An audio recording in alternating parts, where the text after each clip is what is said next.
Hey guys, in this video I'm going to show you how to add another account on Microsoft Teams on your laptop. So here I have the app, okay?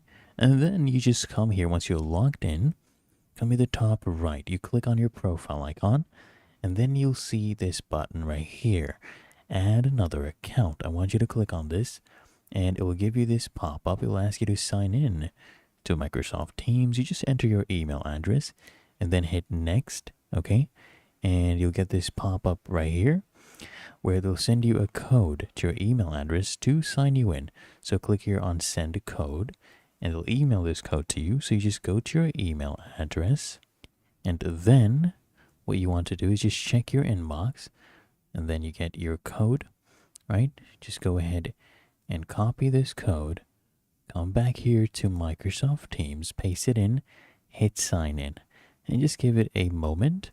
As you can see, now we are able to sign in.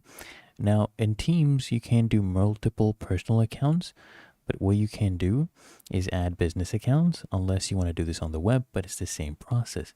Found this helpful? Make sure you smash the like button, subscribe to App Mentor.